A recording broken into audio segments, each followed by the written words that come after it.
Welcome back to the Sleeper Sports Media Podcast. This is episode 40 on June 25th, Sunday, same day as Forbidden Door, AEW New Japan. This show will include the predictions for the upcoming wrestling pay-per-views: Forbidden Door today, Money in the Bank next week,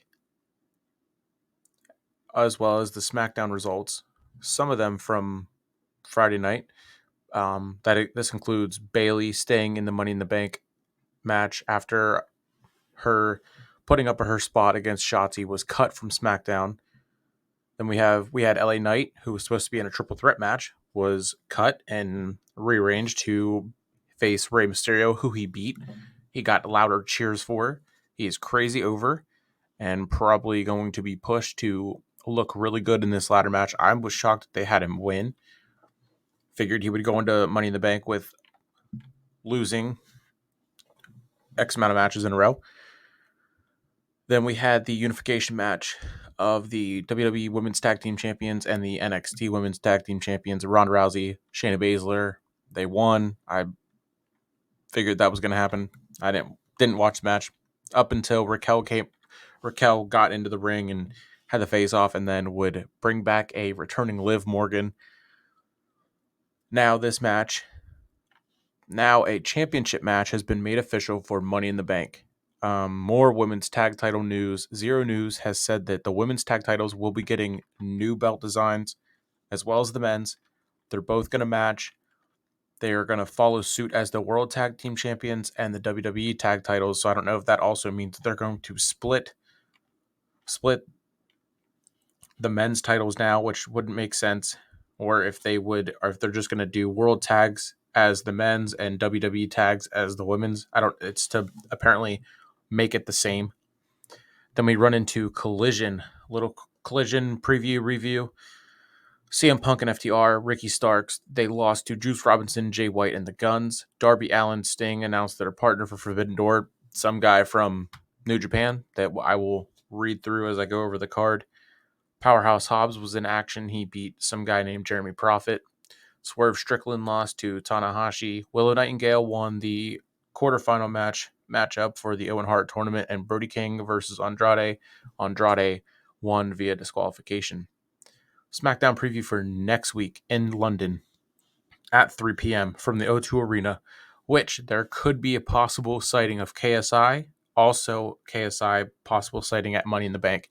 WWE was apparently very, very, very, very impressed with the reaction, very impressed with what he does, and I think that would be a huge moment for the London crowd to have one of their favorites also bringing KSI back into the WWE realm without him getting in the ring.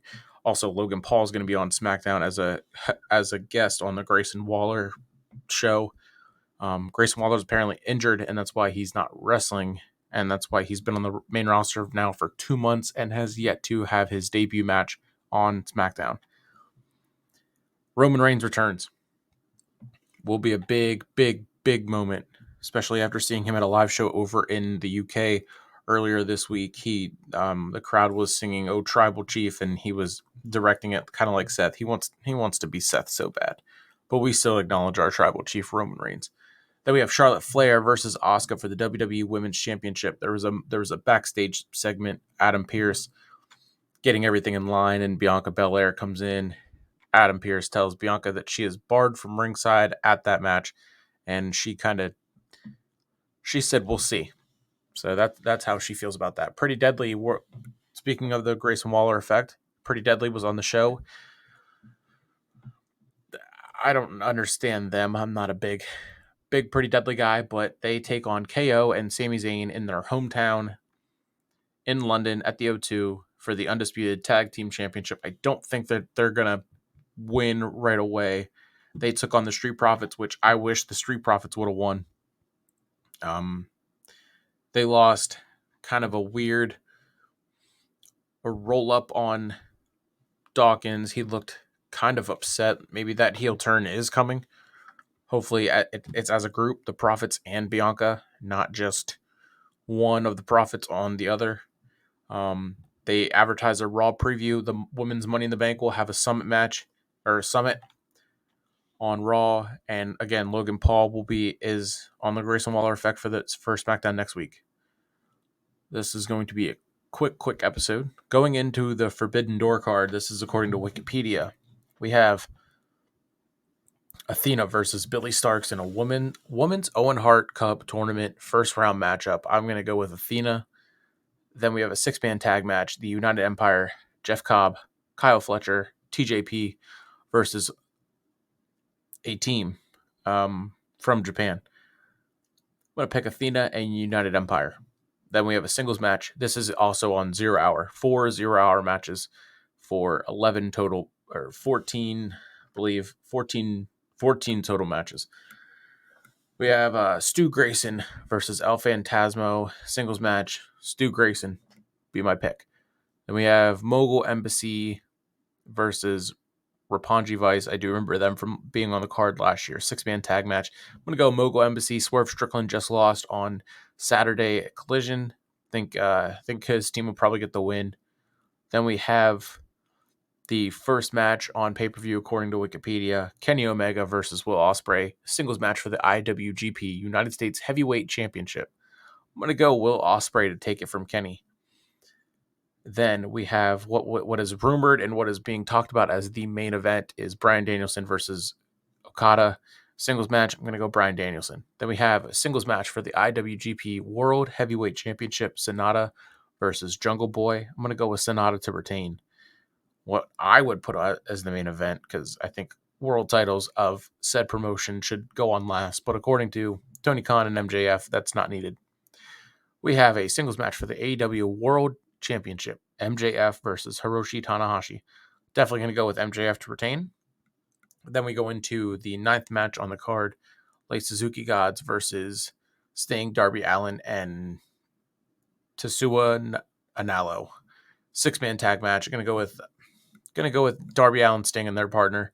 I think Sammy Guevara is going to turn on Jericho, and that's going to really kick off his babyface run into the rest of the summer. Then we have a 10-man tag match: Blackpool Combat Club plus 2 guys from Japan versus the Elite plus an Eddie Kingston and a guy from Japan. Then we have the men's Owen Hart Cup tournament first round matchup: CM Punk versus Kojima. I'm going to go with CM Punk. Also going to go with the Elite in the last matchup. Then we have a 4-way match for the AEW International Championship: Orange Cassidy, one of my favorites in AEW currently, always on the card, always on Dynamite, always defending that title, finding new and exciting ways to defend that title. Great entrance, great music, great character, great run with the international title. We got Orange Cassidy versus Zack Sabre Jr. versus Shibata versus Daniel Garcia. Going to go with Orange Cassidy to retain. Then we have a singles match for the AEW Women's World Championship: Toni Storm versus Willow Nightingale. I know Willow Nightingale is coming off big wins with the title in New Japan, the win on Dynamite, on Collision, but I'm going to go with Toni Storm to retain. Maybe possible surprise return, debut, something here. Then we have, this is what Wikipedia has as the main event. I don't think this is going to main event at all. I think it's going to be Danielson and Okada: Adam Cole Bebe versus Tom Lawler. That was booked because of MJF. MJF made his Rampage debut when Adam Cole was supposed to address everyone, and he came out, said that he got him a match, and then Adam Cole was attacked, and MJF was coming to the rescue, but taking his good old sweet time, and then gave him the news that he was going to have a match at Forbidden Door. So that's going to be interesting to see the summer going forward with them as a tag team in the tag team eliminator tournament. Maybe that's a way to delay their match. Who knows? Then while I'm here, still under 10 minutes, we're going to give the Money in the Bank predictions, which is July 1st at 3 p.m. Can't wait for this one. It looks really good. We got the men's Money in the Bank ladder match: Ricochet versus Shinsuke Nakamura versus LA Knight versus Santos Escobar versus Butch versus Damian Priest versus Logan Paul. My immediate thoughts: first two, top two picks are LA Knight and Logan Paul. LA Knight's crazy over with the crowd, but Logan Paul inserted himself in. Great surprise to have in there, and he's going to have some crazy spots. We know, regardless if he wins or loses. If he wins, it's going to go viral. If he wins, it's going to piss people off and further catapult him as what he does as a celebrity wrestler. So yeah, LA Knight or Logan Paul, can't really decide between the two. I can see how both winning would be great.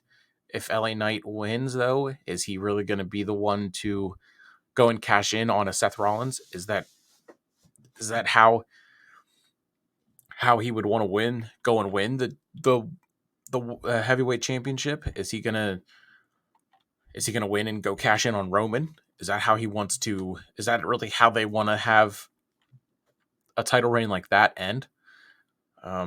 If Logan wins, he can go cash in and lose, and it not be that big of a deal.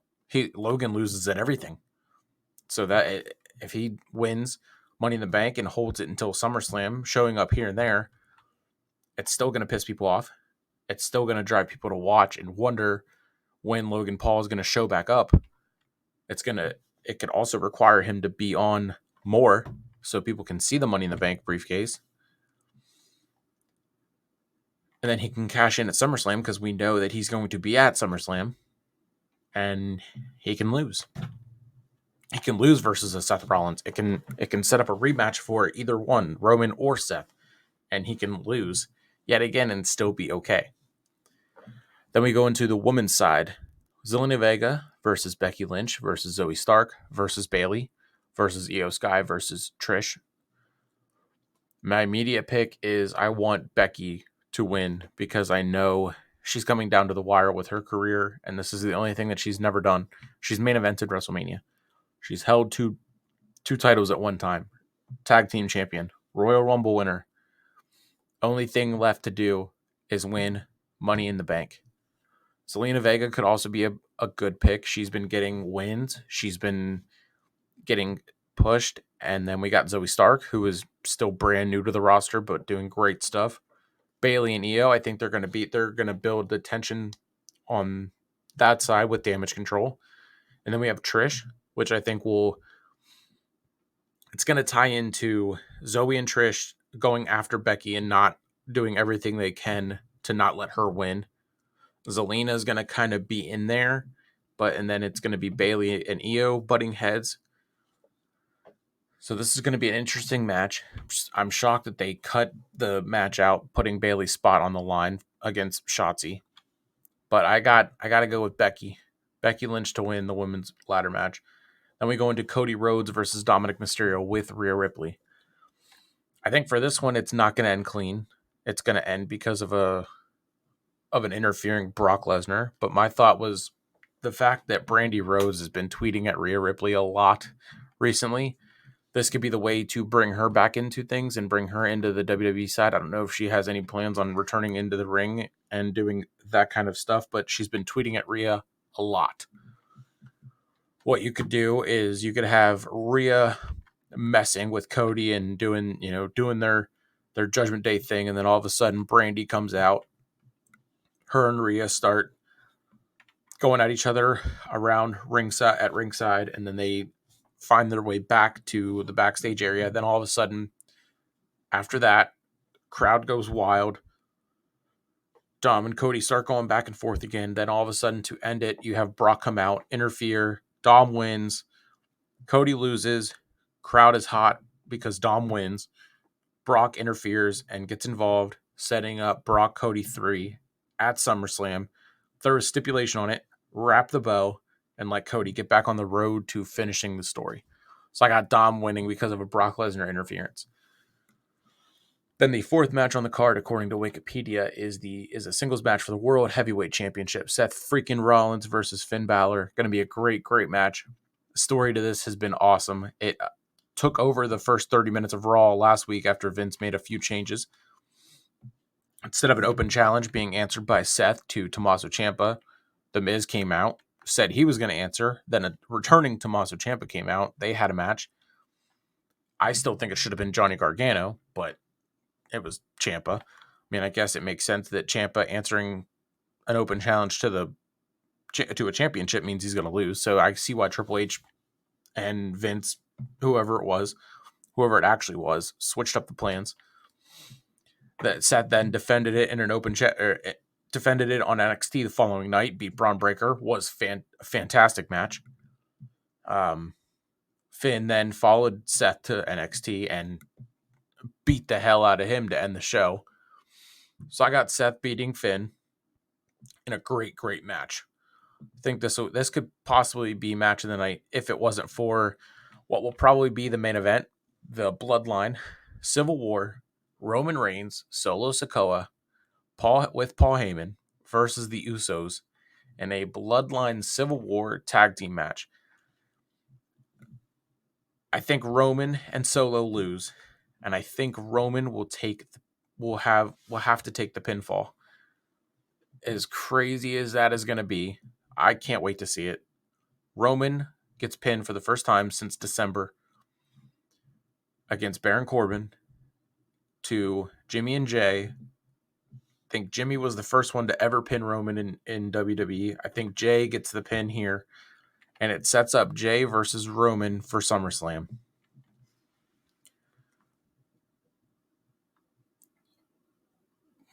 This Bloodline story saga next chapter is has me so excited for SmackDown every week. I don't know what I'm going to do whenever I am sitting at work on Friday next week at 3:00 and wanting to go watch SmackDown, but I can't. I have to wait. I'll have to do my routine. So that's going to be an interesting way for me to keep myself off of Twitter. Thankfully, I'll be at work. But Bloodline Civil War tag match, I think that's going to main event the show. Then we have, so I think the Usos get the win. It's going to further catapult Jay and Roman and Jimmy and Roman. Maybe Jimmy gets the first matchup. Maybe Jimmy gets the matchup at SummerSlam. Then Jay the following at Payback. Jay, they could build it as Roman absolutely squashes Jimmy, and then Jay wants to get that payback, and that's where it ends. That's where Roman's legendary title reign over 1,000 days, fourth or fifth all-time title reign in WWE history, ends 3 years later, where it all started. Jay beating Roman. Boom. Then, according to Wikipedia, this was the last match made. So, and I'm hoping this is the final one. There's 6 matches on the card lately. They've been doing 6 or 7. This is going to be a pretty solid card for Money in the Bank this year. We have a tag team match for the unified. Why are they calling it the unified? Should it not be the undisputed? But I guess according to Wikipedia, tag team match for the unified WWE Women's Tag Team Championship, Ronda Rousey and Shayna Baszler versus Liv Morgan and Raquel Rodriguez, who never lost the titles. They had to relinquish them because Liv got hurt. She was out for about 2 months, a month and a half, something like that. Felt longer. Her return last night had the crowd roaring. I definitely think Liv and Raquel should win and get their titles back. Although I think Ronda and Shayna are going to win. They made a big deal about getting the tag titles and elevating that division. Good luck. Literally, good luck. And my question is, where does Isla Dawn and Alba Fire, where do they go after losing? Like, what was the point? If this whole point was to bring the NXT Women's Tag Titles up to the main roster just to unify them, to then bury said tag team, why not just get rid of the NXT titles altogether? Shayna Baszler and Ronda, they've actually been doing somewhat decent work, and they could do a good job of elevating those titles. I mean, Raquel Rodriguez and Liv Morgan, they talked really highly about that was their main goal, to elevate those exact titles when they were on After the Bell with Corey Graves and Kevin Patrick. And I like Liv and Raquel as a tag team. They actually make it work. They actually look like a team, even though they were just thrown together like every other team in this division is. But I got Liv and Raquel to beat Ronda and Shayna. And those are my predictions for the upcoming pay-per-views, little previews and reviews of the latest wrestling shows. 20 minutes in.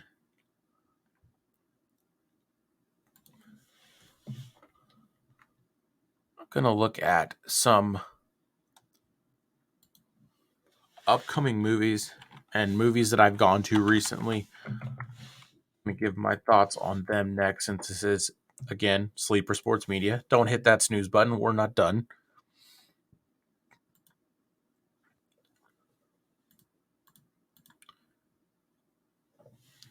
So far, I've seen about 6 or 7 movies this year. The last one I saw, actually, I'm going to start with the first one that I saw. The first movie I saw this year was Creed 3. This was back in March. I figured there would be more movies to see at the beginning of the year, but there weren't any big ones the first 2 months that really said, hey, I'm going to go see this. I guess, and it felt like a while since I'd seen a movie, which was back in December 18 of last year. I went to see Avatar, which was great. One of my favorite movies of all last year. Creed 3 was great. It was a good movie to start the year off. Started strong-ish. There were some things I didn't like about the movie. Some things I loved about the movie. I like that they're going to continue. They can obviously continue it with Creed's daughter. It's interesting that they're continuing it and making her hearing impaired, and going to tell that story of that whole side, which is going to be very, very interesting. But Creed, or Michael B. Jordan, has said that he has very, very so many ways to expand the whole Creed universe, which is going to be awesome. And we could see Rocky come back into this universe, which is going to be great. Then that was March 3rd is when I went to see that one. And again, I give this one, I give it a 7 out of 10. 6.5, 7 out of 10. Then I was supposed to go see the Super Mario Bros. Movie. Ended up not going to see it. Wasn't excited for it. Was gonna go and then just decided not to. That was in April, and then the following week in May, I went to see Guardians of the Galaxy Volume 3, and right away this overtook Creed. Obviously, out of 2 movies that I've seen so far in the year, got to pick one as the best one, and Guardians 3 was great for 2 weeks. 2 weeks exactly until I saw Fast X, and then that was a great movie. First one I've ever watched in theaters, as well as Guardians. First Guardians I ever watched in theaters. Same with Creed. First Creed I ever watched in theaters. I actually had to watch 1 and 2, rewatch 1 and 2. Guardians 3, though, I did not rewatch 1 and 2. Then Fast X, I watched all of them. I found them all and watched them all. Great movie. Can't wait for the next one. Jason Momoa was great as the villain, and I like where they started with the story and how they ended with the return of The Rock, who later took to Twitter and said he's back and all that. And now with the XFL losing $60 million after their first season under the ownership of him and Danny Garcia, everyone's saying that because Black Adam was a bust, because the XFL is now lost $60 million, and because Peacock canceled Young Rock, which is a shame. That was a great show. That he's just running back to Vin Diesel. He made up with Vin Diesel, and now that's why he's back in the Fast franchise. I don't think that's the case. I think he just wants to be a part of ending this great franchise. Then about nearly 3 weeks ago, I went, and this kicked off 3 straight weeks of me going to see a movie. And they just got better and better and better each time. So at this point, Guardians 3, Fast X, and Creed 3 I got Fast X over Guardians, Guardians over Creed.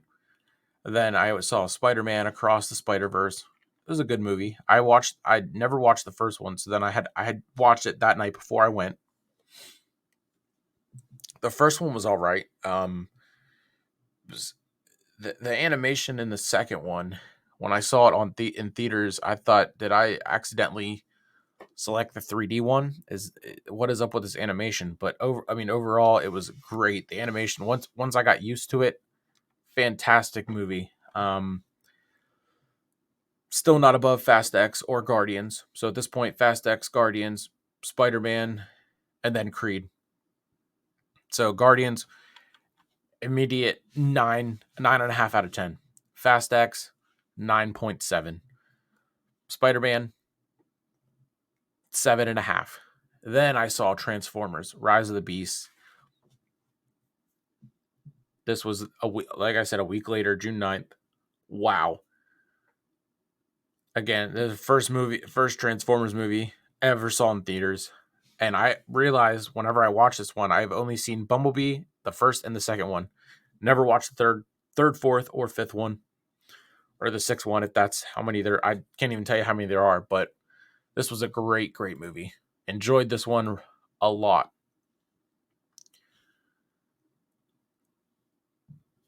Instantly, this became my number one movie, and I think it's going to do really, really good for the entire year. Out of all the movies that come out this year, it's going to be in the top 5 at least. Until I saw Flash. A week later, June 16th, I went and saw Flash, and I was skeptical about this one at first because of Ezra Miller and all that. I like Grant Gustin and the CW Flash and all that stuff.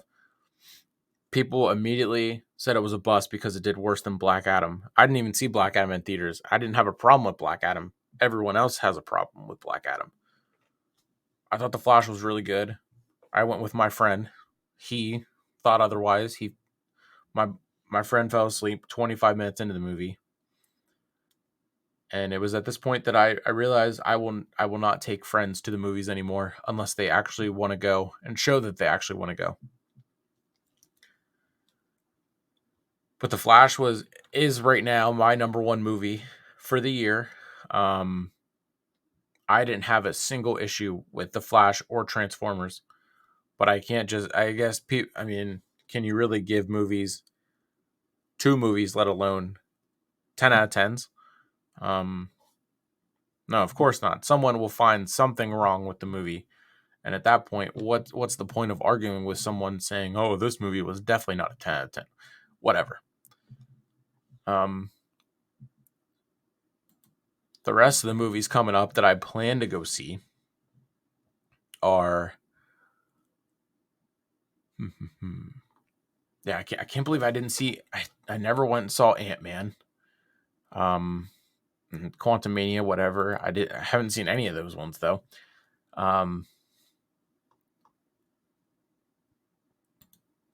Yeah. So the upcoming movies though are that I have interest in going to see is where's it at? I didn't see John Wick. Never seen any of those, so I didn't see a point. Dungeons and Dragons I wanted to see, just didn't get a chance to. But next week is the big one for me is Indiana Jones. I'm currently watching the other 4. And then after that one, the Insidious movie, which comes out the following Friday, looks really good. I'm going to go see that one. And then up until after that one, I guess it's not that long of a wait. It's I gotta find them somewhere. The the new Mission Impossible movie, which I've never seen any of those ones either. That one looks good. That opens on July 10th, but I'm gonna go. I always see them on Fridays. So upcoming movies, I got again Indiana Jones and Mission Impossible, and that's 2 in July, and then There's nothing else that looks great or catches my attention.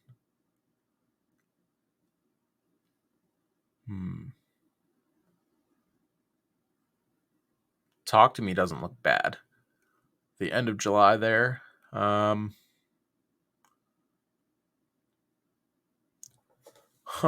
This is saying that UFC 291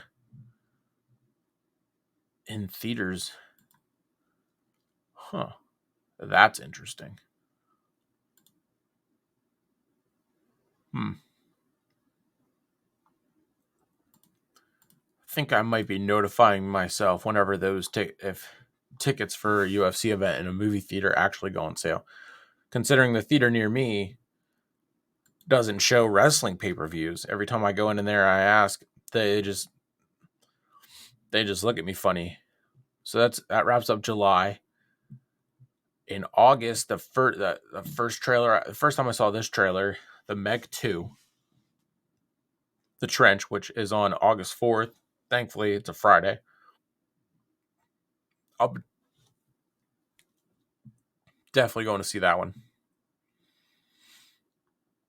Then Blue Beetle, which is a couple weeks later on the 18th. Might go see it depending on how I feel. And then again, another UFC event, apparently in theaters. I can't believe they're doing this.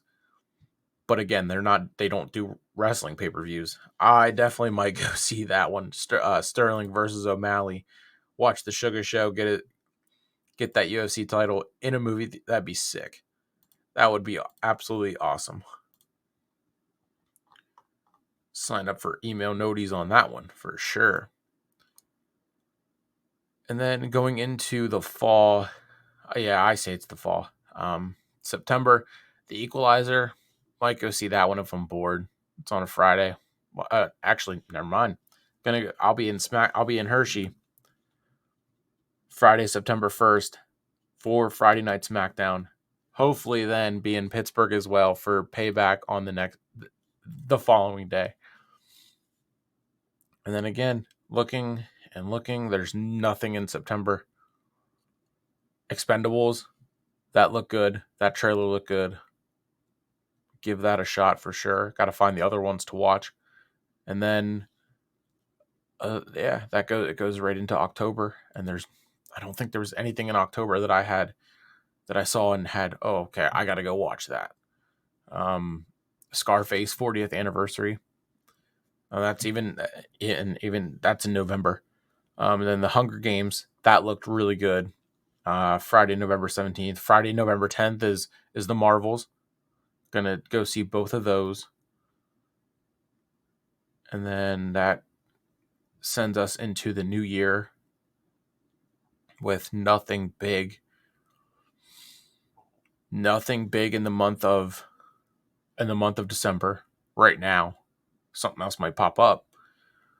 And then that goes into January, February, nothing, and nothing. And then March, nothing.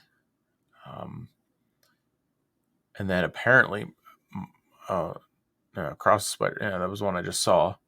Yeah,